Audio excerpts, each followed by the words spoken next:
নকৰিম, ধুনীয়াকে উত্তৰ দিবি দেই কিন্তু। হ'ব ছাৰ, আমি ধুনীয়াকে উত্তৰ দিম। এই বেকলা, তই প্ৰশ্ন এটা উত্তৰ দিছোন। 4 + 4 কিমান হ'ব? ধুনীয়াকে উত্তৰ দি। এই কেনেকা সদায় সদায় মোক এই প্ৰশ্ন সুধি থাকে। ছাৰ, 4 + 4 10 হ'ব ছাৰ।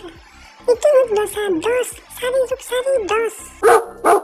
এই বেকলা বান্দাৰ, 4 + 4 কেনেকে 10 হ'ব পাৰে?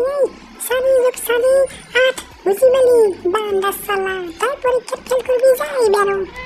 ছাৰ, মোৰ মনটো বহুত ডাঙৰ, মোৰ মনটো বহুত ভাল, সেইকাৰণে মই 4 + 4 8, কিন্তু 8ৰ লগত 2 নিজৰ ফালৰ পৰা যোগ কৰি দিছো, গম পাইছে ছাৰ?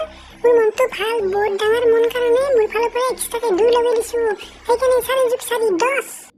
চালা ভেকলা বান্দাৰ, কুকুৰ, গাধা, হাৰামজাদা, তোৰ মই মায়ে বাপেক ফোন কৰি কম, তই যে এইবাৰ পৰীক্ষাত ফেল কৰিবি। কি মোৰ কথা আপুনি মোৰ ঘৰত কৈ দিব?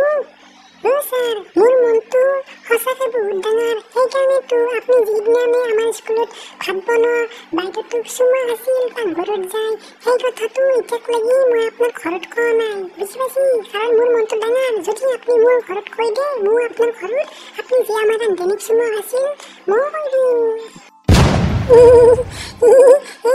ভেকলা, নকয়, ইমান টেনচন কিয় ল'ব লাগে? তই বেয়া নাপাবিচোন, তই টেনচন ল'বি, তোৰ পৰীক্ষাত মই চব ভুল হ'লেও মই শুদ্ধ কৰি দিম, টেনচন ল'বি, তই পৰীক্ষাত পাছ কৰিবি, পুৰা 100 ভিতৰত 100 পাই যাবি, টেনচন ল'বি। এই চলি ইয়াত মোৰ মাথাটো কেনেবা লাগছি, মাথা ঘূৰিছি মোৰ, মোক ধৰ, মোৰ মাথা ঘূৰিছি ভেকলাৰ কথা শুনি।